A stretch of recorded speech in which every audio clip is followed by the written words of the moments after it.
गई पुत्री। वशिष्ठ ने कहा हुआ तो हुआ कैसे? पता चला रानी की कमी, रानी ने होता से ऐसे कहा, होता ने ऐसा। बाकी बात जो है प्रार्थना यज्ञ भगवान की, भगवान प्रसन्न हो गए, बेटी से बेटा बन गया। भगवान के लिए कर्तुम अकर्तुम अन्यथा कर्तुम समर्था सा ईश्वरा। अघटित को घटित, घटित को अघटित करने में समर्थ। उसके बाद जो है 15-16 वर्ष की अवस्था मंत्रियों को दे करके उत्तराखंड में चला गया। अम्बा का वन में भगवान शंकर का साथ था। इस वन में जो पुरुष प्रवेश करेगा स्त्री तत्व को प्राप्त हो जाए। तो घोड़ा घोड़ी बन गई, छोरा छोरी बन गई। पार्वती से प्रार्थना की, बोले बाबा से प्रार्थना, भोला जी माफ करना, गलती मारे से हो गई।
शंकर जी ने कहा जो हो गया सो हो गया। वहां से चल करके आया, चंद्रमा का पुत्र बुध था।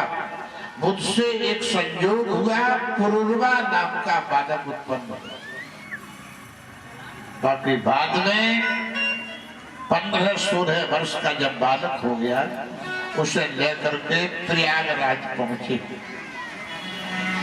प्रयागराज का पहले नाम था प्रतिष्ठानपुर। प्रतिष्ठानपुर। और जो है एक प्रागदास पंडित हुए, उनके नाम से इसका प्रयागराज नाम पड़ा। और इला के कारण इसका नाम इलाहाबाद नाम पड़ा। बीच में मुसलमानी शासन हो गया था, तब इसका नाम अल्लाहाबाद रख दिया था। वशिष्ठ जी ने बहुत प्रार्थना की तो शंकर जी ने कहा 1 महीना पुरुष 1 महीना स्त्री, कंप्लीट साप नष्ट नहीं हो। इससे जनता प्रसन्न नहीं हुई। हिस्सा बांट दिया। बाद तरफ गंगा की बाद तरफ झूसी है, उसे राज दे दिया गया, उसे पुरुरवा। एक राजा था, उसने किसी महात्मा का अपराध कर दिया था। महात्मा ने शाप दे दिया इनके किला में आग लग गई, किला झुलस गया था, इसलिए उसका नाम झूसी पड़ गया। इधर पहले किला इन्होंने बनाया था, हम अटके जाए कहाँ, बाकी बाद में अकबर ने इसे पूरा किया।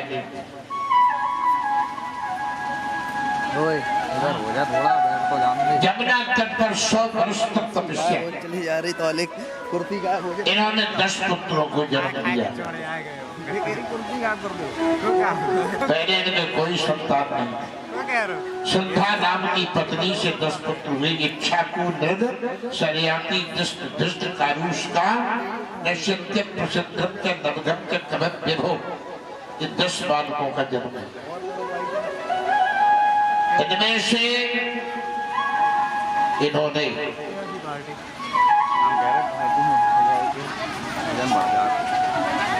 एक बालक था प्रसिद्ध नाम का, वो गऊ पालन करता था।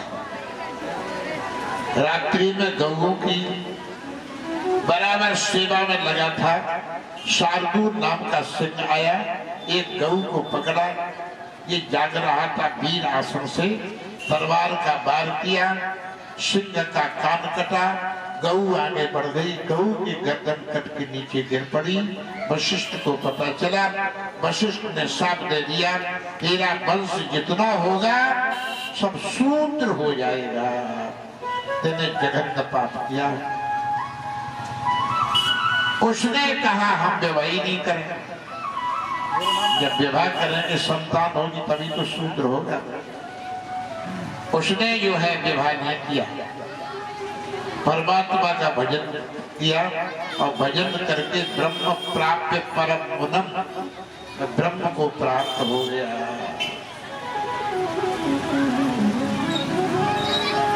ब्रह्म को प्राप्त हो गया। अंत में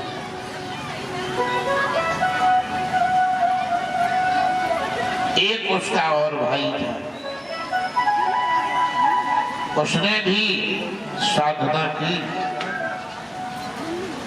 वो भी परमात्मा को प्राप्त कर चुका है।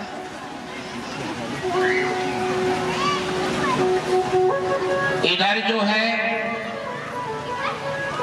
धृष्ट का दृष्टांत पुत्र हुआ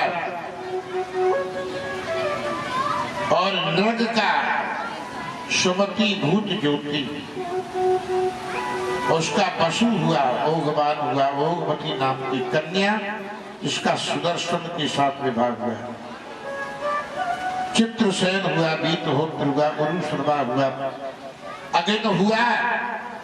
इसने क्षत्रिय का कर्म करना बंद कर दिया, ब्राह्मण का कर्म करने लगा, तो इसका वंश कर्म के द्वारा ब्राह्मण हो गया। एक नाभागो दृष्टि पुत्रु अन्य कर्मणा वैश्यताम गतः, एक पुत्र नाभाग हुआ, उसने जो है क्षत्रिय का कर्म छोड़ के वैश्य का कर्म करने लगा, तो वैश्य, इसकी वैश्य जाति हो गई, उसी में से वैश्य जाति। बाकी बाद में जो है इन्हीं के वंश में विशाल और हेमचंद्र, सोमदत्त इत्यादि हुए। कि जब लास्ट में अग्रसेन हुआ तो रानी से संतान पैदा हुई, वो अग्रबाद हो गए, और बादी से संतान पैदा हुई, वो खंडेलबाद हो गए। अब शरियाती जो था वो बड़ा ब्रह्मनिष्ठ था। शरियातिर मानवो राजा ब्रह्मस्था सा बबूहा योबा अंगरासम सत्रे द्वितीय मायुचबाना। शरियाती जो अंगरा गोत्र के ब्राह्मण कर्म कांड नहीं जानते थे, तो स्वयं शरियाती यज्ञ में कर्म कांड कराने के लिए जाता था। हमारे पुराणों में ये प्रमाण है, अगर जानकार क्षत्रिय हो या वैश्य हो ब्राह्मण कर्मकांड अगर नहीं जानता है तो ब्राह्मणों का भी वो कर्मकांड करवा सकता है, कोई आपत्ति नहीं। ये राजऋषि था, राजा होकर के कराता था। एक दिन अपनी मंत्रियों को लेकर के, कुछ संरक्षक लेकर के, बेटी को लेकर के जा रहा था। एक बगीचा था जंगल में, विश्राम करने लगे। बेटी घूमने चली गई। एक मिट्टी का बलबित था, उसमें 2 छिद्र थे। लंबा कांटा तोड़ करके उसने छिद्रों में डाला, उसमें से रक्त निकल रहा है। बेटी घबरा गई। ऋषि ने शाप दे दिया। राजा की जितनी भी फौज थी, मंत्रिमंडल था, सबका मलमूत्र अवरुद्ध हो गया। राजा ने कहा किसी ऋषि का अपराध हुआ। पूछताछ की, बेटी ने सारी बात बताई। मिट्टी को हटा के देखा, उसमें चिमन ऋषि विराजमान थे। राजा ने कहा मेरी बेटी का अपराध है, तुम्हारी बेटी का विवाह हुआ या नहीं हुआ? नहीं। तो मेरी सेवा कौन करेगा? मेरे तो नेत्र फूट गए। अंत में राजा ने अपनी बेटी को सौंप दिया। बहुत समय के बाद अश्विनी कुमारों को बुलाया उन्होंने। अश्विनी कुमारों ने कहा तालाब में गोता लगाओ। उन्होंने गोता लगाया। जब निकले दोनों नेत्र सुंदर हो गए, काया एकदम चमक।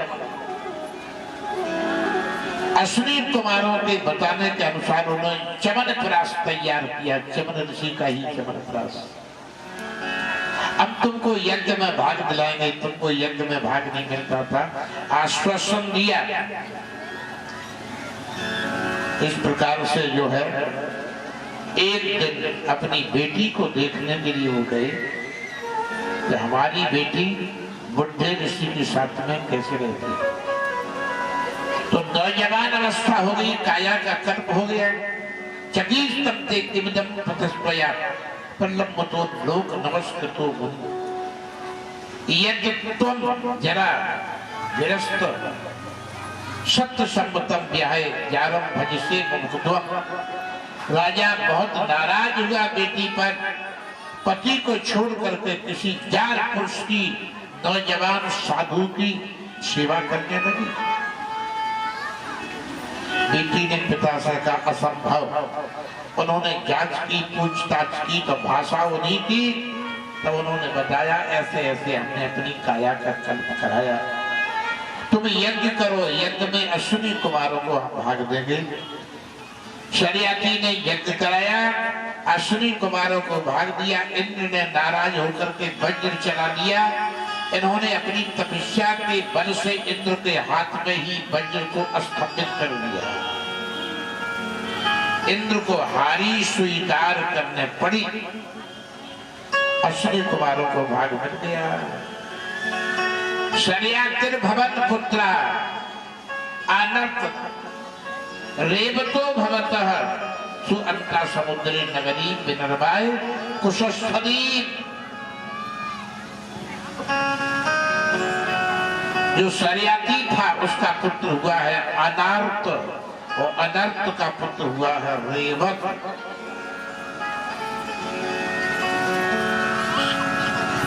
अनर्थ जो था उससे रेवत ने कह दिया कुछ पिताजी ये गलत है।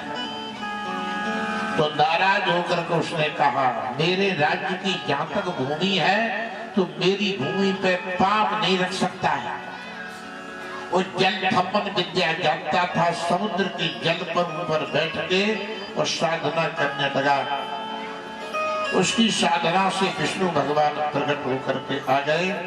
उसने अपनी समस्या बताई। मेरे पिता ने कहा अपनी भूमि में से एक पग भूमि नहीं देंगे तो मुझे भूमि चाहिए। तो भगवान ने बैकुंठ से 200 कोस की भूमि ला करके समुद्र के ऊपर पधराई। का इसमें आप अपना राज्य स्थापित करो। उस नगरी का नाम कुशस्थली रखा गया। और बस कुशस्थली की जगह भगवान श्याम सुंदर ने द्वारका बसाई। ये बैकुंठ की भूमि है। वृंदावन गौलोक की भूमि है, अयोध्या साकेत की भूमि है, हरिद्वार स्वर्ग की भूमि है। अलग अलग भूमियां हैं। उसके बाद जो है 10 पुत्र शतम यज्ञ कुकुद्मी ज्येष्ठ पुत्रम कुकुद्मी रेवतीम कन्याम समादाय विभोगतम। भागवत के आधार पर इनके 100 पुत्र हुए।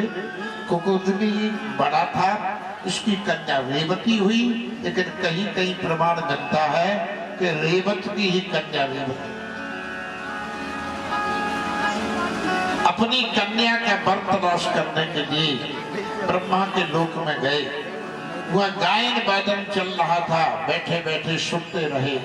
जब राग समाप्त हुआ तो ब्रह्मा ने कहा आपका पदार्पण शर्याती ने कहा इस बेटी का बर्तनाश करने के लिए। ब्रह्मा ने कहा सतयुग निकल गया, त्रेता निकल गया, द्वापर का अंत आ गया, तुम चले जाओ। भगवान श्री कृष्ण का अवतार हो चुका है और उनके बड़े भाई हैं बलराम, उनके लिए बेटी का विवाह करते और नहीं तो सर्वाय निकल जाएगा। तद गच्छ देव देवांशो वर देवो मंगला कन्या रतन विदम राजन रतनाय देह। कन्याओं में तुम्हारी कन्या रतन है, नरों में बलराम जी रतन है। भगवान पृथ्वी का भार उतारने के लिए अवतार लेकर के आए। बलराम जी के साथ विवाह कर दिया, रेवती का वो भजन करने चले।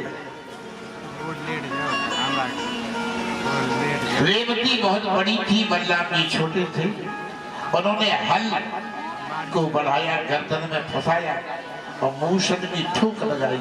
वो अपने बराबर में रेवती को कर लिया। ना भागो न भगा पत्यम यम ततम भ्रातरा कलम यवस्तम यवाजम दायम ब्रह्मचारिण मागतम। एक इनका पुत्र हुआ नाभाग। 25 वर्ष तक गुरुकुल में विद्या अध्ययन करता रहा, वापस लौट के आया। भाइयों ने भाग नहीं दिया, भाग न मिलने के कारण ही इसका नाम नाभाग पड़ गया।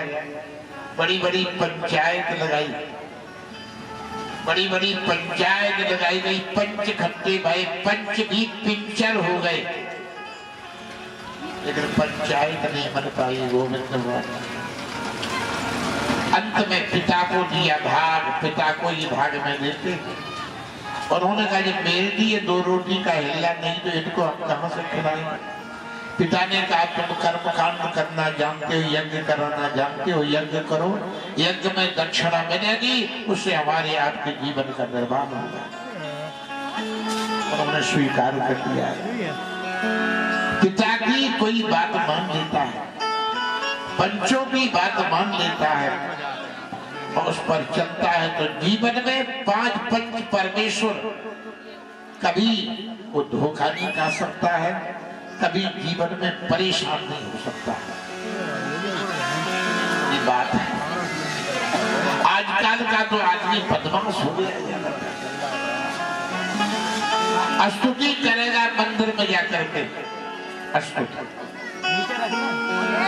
किसी ने चांदी का सिक्का फेंका, वो ठाकुर जी की डौड़ी में लगा और लौट के वापस गिरा।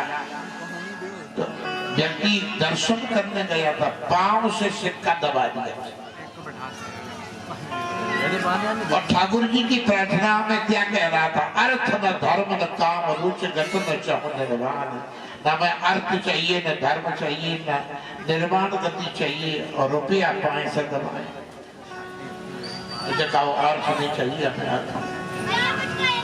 बड़े बड़े विलक्षण दो। एक व्यक्ति के 5 लाख बैंक में थे और ठाकुर जी के दरबार में स्तुति करने में क्या कह रहा था? नहीं विद्या, नहीं बाहुबल, नहीं खर्चन को दान, वो से पठन अपंग की पत राखो भगवान। न विद्या है, न बाहुबल है, न खर्चने को दाम है। मेरे पास खर्च करने को पैसा नहीं। बगल में एक महात्मा खड़ा था और उसे मालूम था कि 5 लाख बैंक में है। तो बाने कही नहीं विद्या नहीं बाहुबल नहीं खर्चन को दाम कायगरी ये झूठ बोल रहा है। 5 लाख है बैंक में, सोने की हालत रहा। 5 लाख बैंक में भगवान चाहे तो भगवान देख ले एक बच्ची है। तो आदमी कहता कुछ करता कुछ। सच्ची साधना करता है तो उसकी साधना फलित होती है। संतुष्ट रहा, उसका पुत्र हुआ अम्बरीश। जिन्हें भाग मिला था वो तो भाग ही लेके रह गए। कि अम्बरीश जो था इनका बेटा, उसने 7